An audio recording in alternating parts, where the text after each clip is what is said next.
Everyone, आप सभी का स्वागत है मेरे चैनल जिसका नाम है मिसेस आनंद क्लासेस और मैं हूँ स्मृति। लास्ट क्लास हमने पढ़ा था इस मैटर अराउंड अस प्योर। आज हम पढ़ने जा रहे हैं atoms and molecules chapter number 3। चलिए तो स्टार्ट करते हैं। इससे पहले हम लोग कुछ बैकग्राउंड ले लेते हैं। एटम्स क्या होता है और मॉलिक्यूल्स क्या होता है ये जानने से पहले हम लोग मैटर के बारे में जाने थे लास्ट क्लास में। मैटर में हमने स्टेट्स ऑफ मैटर भी पढ़ा था, फिर फिजिकल प्रॉपर्टीज़ पढ़ा था, केमिकल प्रॉपर्टीज़ पढ़ा था, ये सारी चीज़ें हम लोग पढ़े थे। अब कुछ हम लोग बैकग्राउंड देखते हैं। Ancient Indian and Greek philosophers have always wondered about the unknown and unseen form of matter. Matter का जो हम लोग ने फॉर्म नहीं देखा है, उस फॉर्म के बारे में हमेशा जो हमारे पुराने साइंटिस्ट थे, फिलोसोफर्स थे, वो लोग सोचते थे। ठीक है।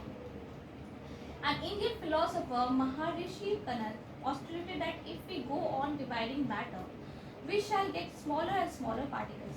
अब क्या हुआ, जो हमारे फिलोसोफर थे, इंडियन फिलोसोफर, उन्होंने क्या बोला कि कोई मैटर है, मान लीजिए एक बॉक्स मैं ले लेती हूँ, ये किससे बना है, अगर हम लोग इसको डिवाइड करेंगे तो ऐसे डिवाइड कर सकते हैं। ठीक है, ये इतने पार्टिकल्स से बना है। अब ये जो बॉक्स है ये भी बहुत सारे फॉर्म में डिवाइड हो सकता है, बहुत सारे पार्ट्स में डिवाइड हो सकता है। तो मतलब बहुत स्मॉलर और स्मॉलर पार्टिकल से एक मैटर, एक जो पदार्थ है, मैटर मीन्स हिंदी में पदार्थ बोलते हैं। ठीक है, पदार्थ बना हुआ है। Ultimately our stage will come when we shall come across the smallest particles beyond which further division will not be possible. तो एक ऐसा पार्टिकल आ जाएगा, मान लीजिए ये एक ऐसा पार्टिकल है जिसके बाद डिवीजन पॉसिबल नहीं, मतलब इसको और हम लोग तोड़ नहीं सकते हैं और छोटा नहीं कर सकते हैं। इस पूरे बॉक्स को हमने ऐसे डिवाइड किया, फिर ऐसे ऐसे छोटे पार्ट्स में डिवाइड किए। अब ये जो पार्ट है ये सबसे छोटा है, इसे हम लोग और डिवाइड नहीं कर सकते। ठीक है। He named these particles परमाणु। तो इस फिलोसोफर ने, इस फिलोसोफर जी ने क्या बोला, इस पार्टिकल को हम लोग क्या बोलेंगे, परमाणु बोलेंगे। क्या बोलेंगे, परमाणु। ठीक है। Around the same era, ancient Greek philosopher Democritus and Leucippus suggested that if we go on dividing matter, a stage will come when particles obtain। ये सेम चीज ग्रीक philosophers ने भी कहा था। ठीक है। तो by the end of 18th century, 18th century के एंड में, 18th century के एंड में क्या बताया गया, scientists recognized the difference between elements and compounds and naturally became interested in finding out how and why elements combine and what happens when they combine। तो हमने last जो chapter था उसमें एलिमेंट्स और कंपाउंड्स के बारे में पढ़ा था, होप्स आप सभी को याद होगा। ठीक है। जब हमारे साइंटिस्ट को पता चला कि एलिमेंट्स कंपाउंड्स क्या होता है, तो वो उन्होंने और जानना चाहा कि जब एलिमेंट्स कंबाइन होते हैं तब क्या होता है। ठीक है। तो अब लॉज ऑफ केमिकल कॉम्पोजिशन क्या होता है, चलिए देखते हैं। लॉज ऑफ केमिकल कॉम्बिनेशन क्या है लॉज।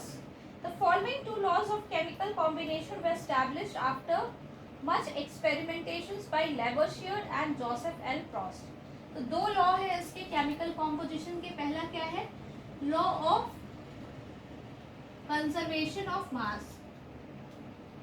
ठीक है।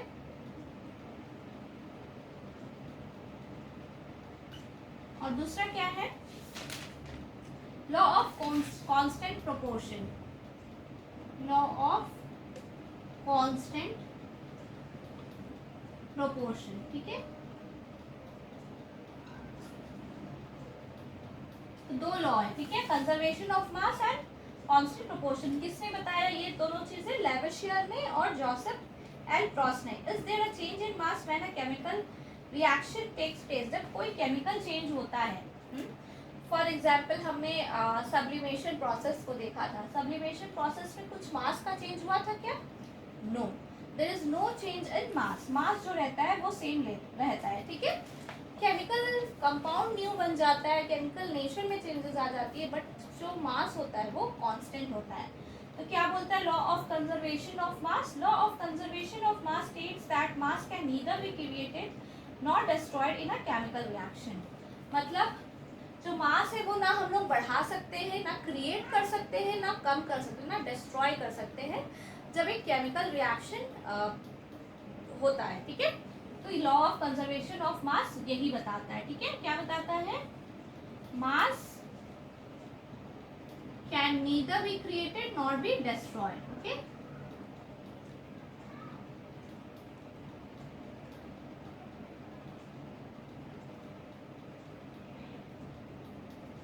ठीक है, अब क्या है? लॉ ऑफ कांस्टेंट प्रोपोर्शंस क्या है, ठीक है।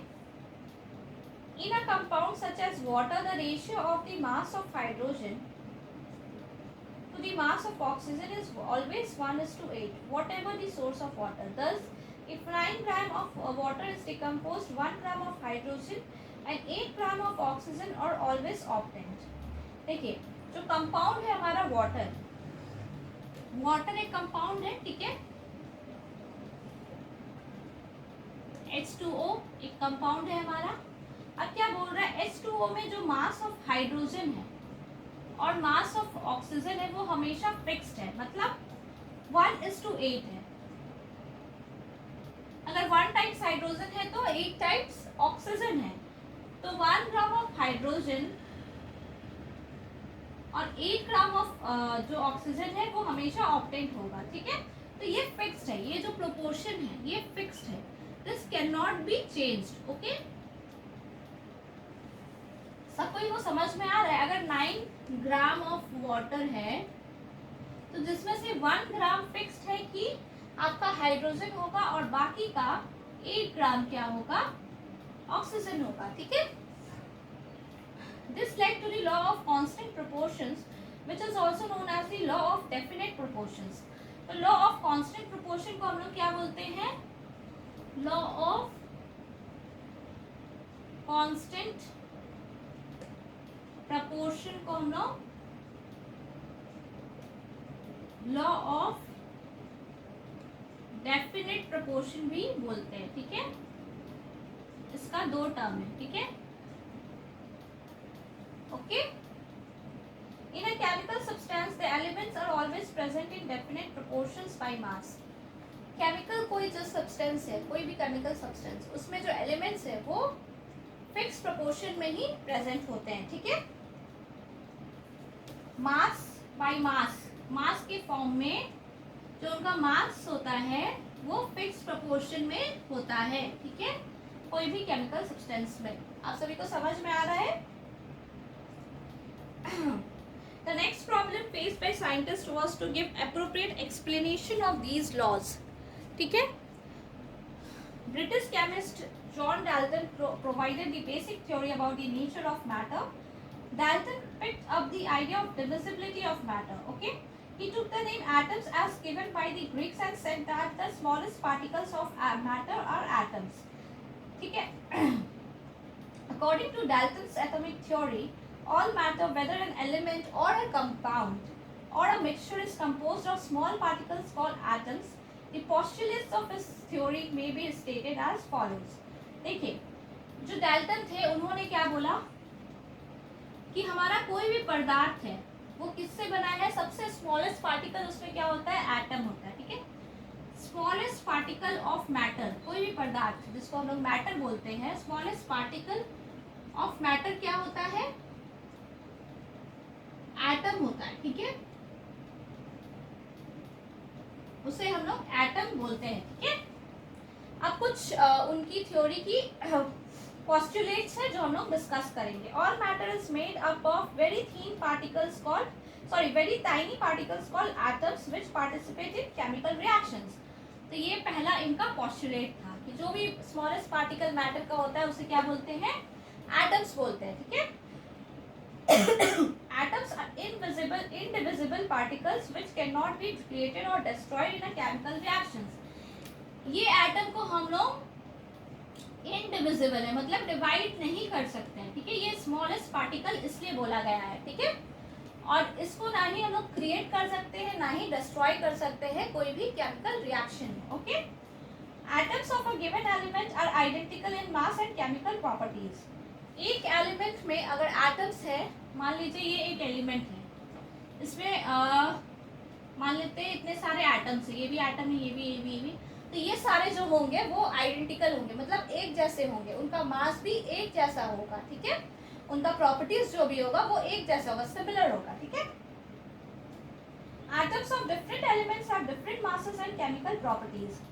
तो अब मान लीजिए ये एलिमेंट 1 है, ठीक है, ये एलिमेंट 1 है और ये एलिमेंट 2 है, इसके भी एटम्स होंगे। मान लीजिए ये जो मैं डिवाइड कर रही हूँ ये सारे एटम्स हैं, तो ये एलिमेंट 2 है, तो इसके जो एटम्स होंगे इनका डिफरेंट मास होगा, मास 2 मान लेते हैं, m2, और इनका मास m1। केमिकल प्रॉपर्टीज भी दोनों की डिफरेंट होंगी, ठीक है। Atoms combine in the ratio of small whole numbers to form compounds. The relative number and kinds of atoms are constant in a compound. ठीक है, तो एटम्स कैसे कंबाइन करते हैं, स्मॉल होल नंबर्स में कंबाइन करते हैं। मान लीजिए हाइड्रोजन एक एलिमेंट है और ऑक्सीजन एक एलिमेंट है, ये कंबाइन करके एक कंपाउंड बनाया जिसको हम लोग वाटर बोलते हैं। तो एटम्स कंबाइन क्या करते हैं, रेशियो में, ठीक है। अब एटम क्या है, एटम तो हम लोग जान लिए, building blocks of all matter are atoms. जैसे हमारा सेल जो होता है वो बिल्डिंग ब्लॉक है हमारे बॉडी के लिए, वैसे ही हमारा एटम जो है वो मैटर का बिल्डिंग ब्लॉक है, ठीक है।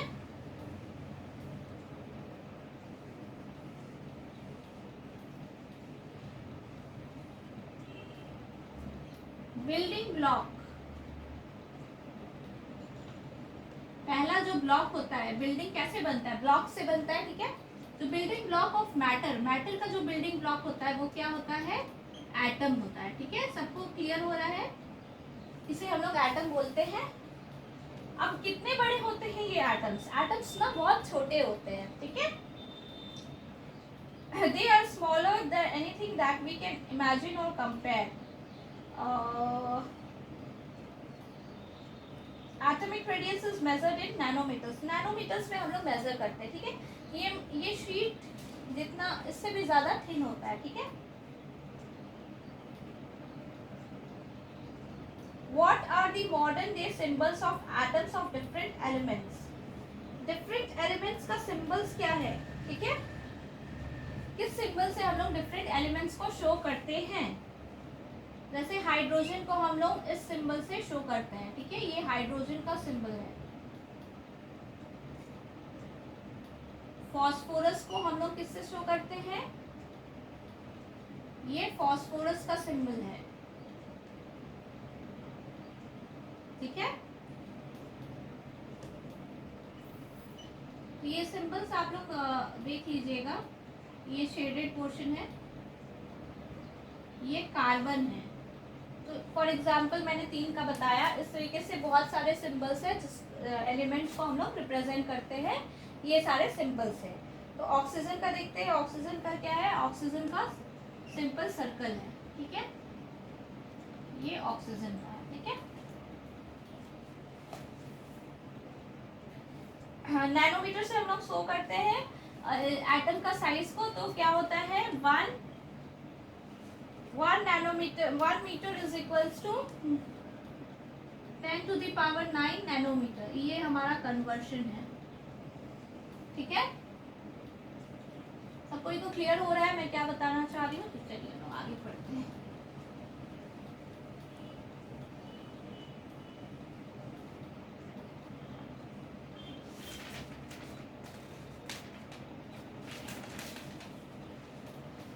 In the beginning, the names of elements were derived from the name of the place where they were found for the first time. For example, the name copper was taken from Cyprus.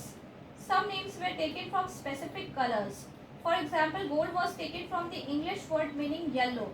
Nowadays, IUPAC, International Union of Pure and Applied Chemistry, is an international scientific organization which approves names of elements, symbols and units. Many of the symbols are the first one or 2 letters of the element's name in English. The first letter of a symbol is always written as a capital letter and the second letter as a small letter. देखिए पहले हम लोग जो elements का नाम लेते थे वो जहाँ अगर प्लेस में फाउंड हुआ उस प्लेस के नाम से हम लोग रख लिए, या फिर कुछ स्पेसिफिक कलर्स है उसके बेसिस पे हम लोग नाम रख लिए। लेकिन अब जो है हमारा जो एलिमेंट्स का नाम है, ठीक है, वो कहाँ से आता है? आयुपैक से। आयुपैक, ये नेम करते हैं हमारे एलिमेंट्स को, ठीक है। कैसे होता है, इसका फुल फॉर्म क्या है? आई रिप्रेजेंट्स इंटरनेशनल, ठीक है। You represents union, P represents pure, A represents applied, C represents chemistry। तो ये क्या हो गया? International union of pure and applied chemistry, ठीक है। तो हम लोग जैसे मान लीजिए हाइड्रोजन है, तो हाइड्रोजन को सिंबल क्या देंगे रिप्रेजेंट करने का? H, ठीक है। अब मान लीजिए एल्यूमिनियम को हमें करना है, तो पहला जो लेटर होगा वो कैपिटल होता है, ठीक है, अपर केस में होता है। जो दूसरा लेटर अगर सेकेंड लेटर है तो वो हमेशा स्मॉल लेटर में होता है, ठीक है, AL। इसको हम लोग इस तरीके से नहीं रिप्रेजेंट करेंगे, कैपिटल N, ठीक है। ये रॉन्ग है, this is not correct, this is correct, okay. AL जो सेकेंड जो लेटर होता है वो हमेशा स्लोअर केस होता है, ठीक है। Symbols of some elements are formed from the first letter. देखिए सिंबल्स कैसे फॉर्म होता है, या तो फर्स्ट लेटर से फॉर्म होता है किसी एलिमेंट्स का, या तो फर्स्ट और सेकंड दोनों को मिला के होता है, ठीक है, या किसी का अलग भी होता है, ठीक है। अब एटॉमिक मास क्या होता है ये हम लोग देखेंगे।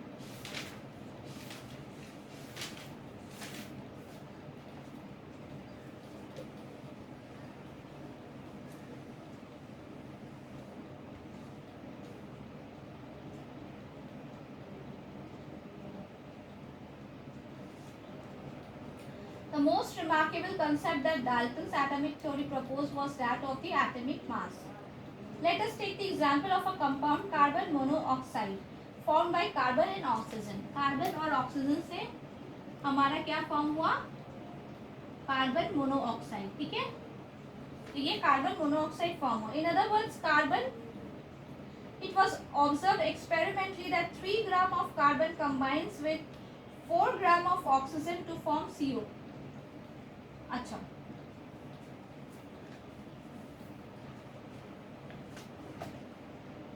in other words carbon combines with 4 by 3 times its mass of oxygen. Suppose we define the atomic mass unit abbreviated as AMU, but according to the latest IUPAC recommendations it is now written as U, that is unified mass, as equal to the mass of one carbon atom. Then we would assign carbon an atomic mass of 1 U and oxygen an atomic mass of 1.3 U, 1.33 U। देखिए experimentally हमने क्या देखा था कि 3 grams of carbon combines with 4 gram of oxygen to give carbon monoxide, ठीक है। तो अब हम लोग एक्सपेरिमेंटली क्या हुआ कि हम लोग इसके मास को कैसे रिप्रेजेंट करते हैं? यू से, ठीक है, यू से। तो ये अगर कार्बन को एटॉमिक मास 1 है तो ये क्या होगा? 1.33 होगा। 3 से ये ज़्यादा है, डैट मीन्स 4/3 हो जाएगा। 4/3 इज इक्वल्स टू 1/1.33। 4/3 को डिवाइड करेंगे तो क्या आ जाएगा? 1.33 आ जाएगा, ठीक है। तो अगर एक एटॉमिक मास लेंगे तो कितना ऑक्सीजन चाहिए? 1.33 यू चाहिए। यू क्या है? यू सिंबल है एटॉमिक मास को रिप्रेजेंट करने का। सबको समझ में आया? पहले हम लोग किससे करते थे? AMU से करते थे, AMU, ठीक है, 1 AMU लिखते। बट लेटेस्ट में क्या सिर्फ रिप्रेजेंट हो रहा है? यू रिप्रेजेंट हो रहा है, ठीक है, सिर्फ यू, इसलिए अब हम लोग यू लिखते हैं। सबको समझ में आया? चलिए आगे देखते हैं हम लोग।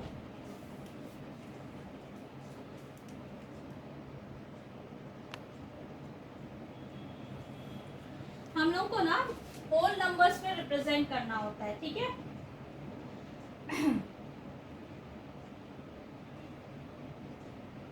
While searching for various atomic mass units, scientists initially took 1/16 of the mass of an atom of naturally occurring oxygen as the unit. देखिए पहले क्या किया साइंटिस्ट ने? 1/16 जो एटम का मास होगा 1/16 of the mass of an atom of naturally occurring oxygen. 1/16 mass of an atom of oxygen. Oxygen atom का 1/16 को हम लोग unit of mass of atom हमने कंसिडर किया था, ठीक है, एटॉमिक मास यूनिट के लिए कंसिडर किया था, ठीक है, एटॉमिक मास यूनिट के लिए कंसिडर किया था। क्यों किया था? इसके दो रीजंस थे, ठीक है, क्यों किया था? दो रीजंस थे। Oxygen reacted with a large number of elements and form compounds. This atomic mass gave masses of most of the elements of as whole numbers. ठीक है,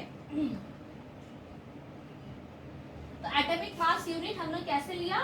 1/16 ऑफ मास ऑफ ऑक्सीजन. क्यों लिया ऑक्सीजन? कोई और element का भी ले सकते थे, लेकिन इसका रीजन था, पहला रीजन क्या था? बहुत सारे एलिमेंट से रिएक्ट करता था.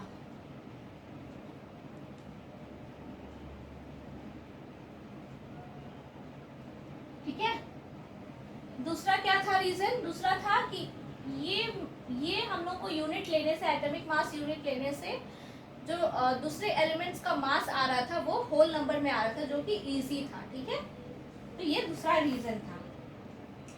However, in 1961 for a universally accepted atomic mass unit, carbon 12 isotope was chosen as the standard reference for measuring atomic masses. One atomic mass unit is a mass unit equal to exactly 1/12 the mass of an atom of carbon.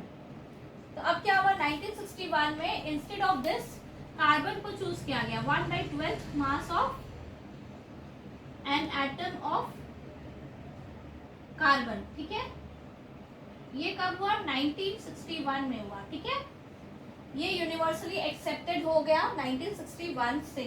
ठीक है, imagine a fruit seller selling fruits without any standard weight. तो ये standard हो गया, ये इसको reference मान के हमने इसे रेफरेंस माना है और फिर हमने सब बाकी सबको मेजर किया. फॉर एग्जांपल देखिए, जब आप मार्केट जाते होगे तो कुछ जो हमारा वेट होता है वो एक रेफरेंस रखा जाता है. जैसे ये 1 किलो का रेफरेंस वेट रखा, तो आप जो सामान ले रहे हो उसका वेट उस रेफरेंस से हम लोग मेजर करते हैं. 1 किलो है कि हाफ किलो है, तो वो हम लोग रेफरेंस रख के करते हैं. तो ये जो है ना, ये रेफरेंस का काम कर रहा है. ठीक है, सबको समझ में आ रहा है ये क्यों लिया गया? क्योंकि हमें एक रेफरेंस चाहिए होता है मेजर करने के लिए. ठीक है, अब हम देखते हैं similarly the relative mass atomic mass of an element is defined as the mass average mass of the atom as compared to. तो ये हमने अभी समझ लिया. ठीक है, अब आगे देखते हैं हाउ डू एटम्स एग्जिस्ट. अब एटम्स एग्जिस्ट कैसे करते हैं? ठीक है,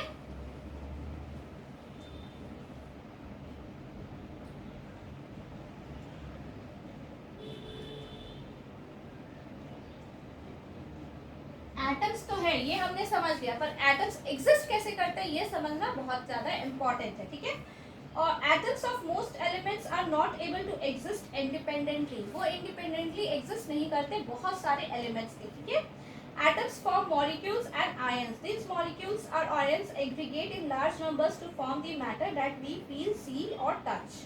देखिए, अब एटम्स क्या है ना, वो इंडिपेंडेंटली एग्जिस्ट नहीं करते हैं. तो एटम्स क्या करते हैं? बहुत सारे किससे कंबाइन हो जाते हैं?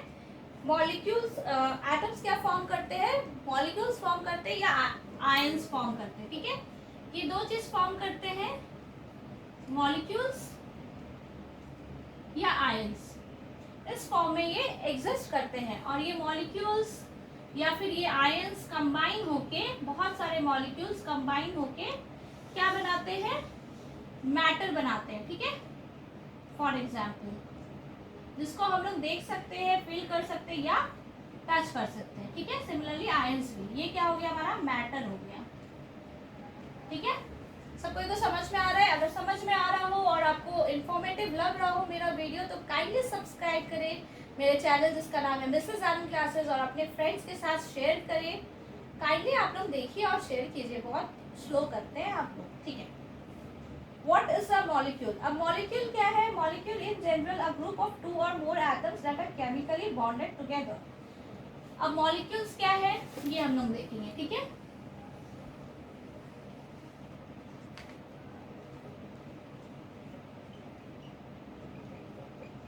मॉलिक्यूल्स क्या है, टू और मोर एटम्स केमिकली कंबाइंड है, ठीक है। कैसे केमिकली कंबाइंड है,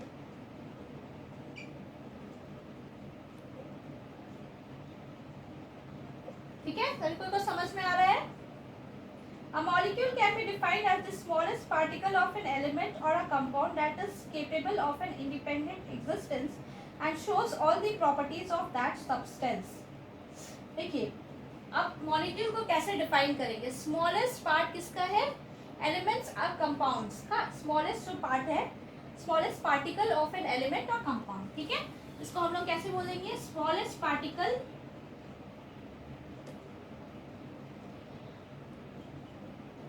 of an element और compound,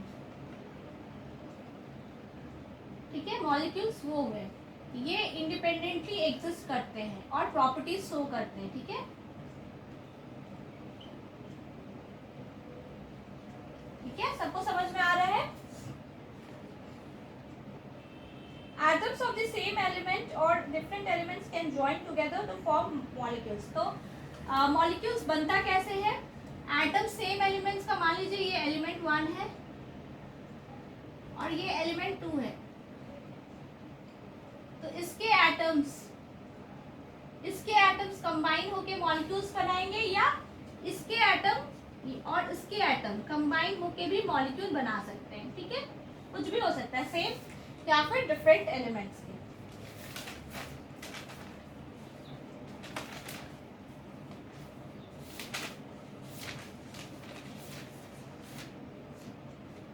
Molecules of elements. The molecules of an element are constituted by the same type of atoms. देखिए एक मॉलिक्यूल्स एक इस एलिमेंट का मॉलिक्यूल्स क्या होगा, सेम टाइप ऑफ एटम से बना होगा, ठीक है।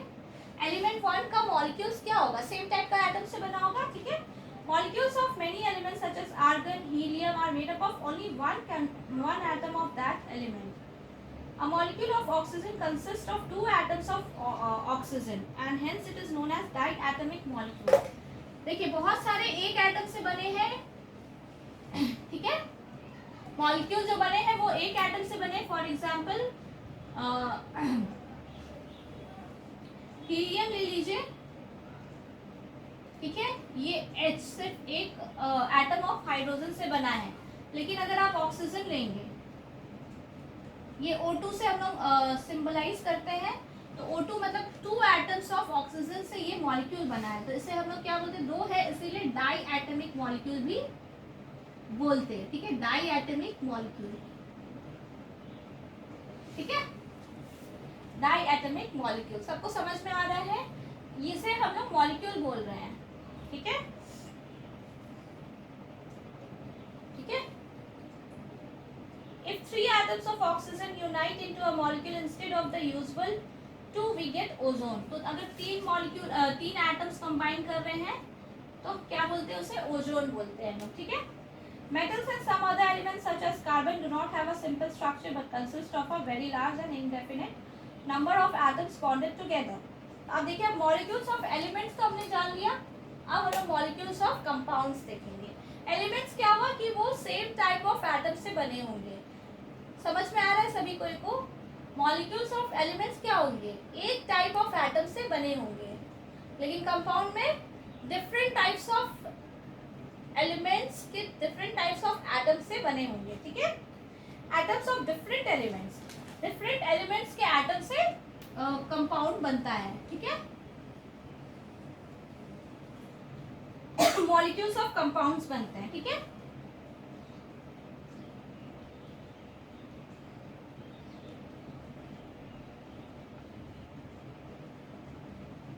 ये क्या हो जाएगा, atoms of different elements, same element नहीं, ठीक है। मॉलिक्यूल्स ऑफ एलिमेंट्स में क्या था, सेम एलिमेंट का एटम्स था, लेकिन यहाँ पे एटम्स ऑफ डिफरेंट एलिमेंट्स का रहेगा, ठीक है। डिफरेंट एलिमेंट्स का भी एटम रहेगा, तभी हम उसे क्या बोलते हैं, कंपाउंड बोलते हैं, ठीक है।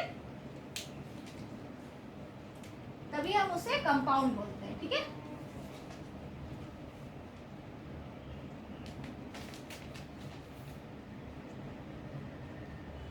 Atoms of different elements join together in definite proportions to form molecules of compounds. For example, water. For example, हम water लेते हैं, definite proportions में है। देखिए ये H2 2 है और ऑक्सीजन 1 है। तो अभी हमने पढ़ा था just 1 gram of hydrogen takes 8 gram of oxygen, 1:8 का रेशियो इसका होता है। तो ये डेफिनेट प्रोपोर्शन में है। तब ये डेफिनेट प्रोपोर्शन में डिफरेंट डिफरेंट एलिमेंट्स के एटम कंबाइन हुए। डिफरेंट एलिमेंट्स कैसे, ऑक्सीजन एंड हाइड्रोजन दोनों डिफरेंट है। ये दोनों कंबाइन होके वाटर बना रहे, ठीक है। हाइड्रोजन प्लस ऑक्सीजन मिलके क्या बनाया, H2O बनाया, ठीक है। तो ये डिफरेंट एलिमेंट है, ये डिफरेंट एलिमेंट है।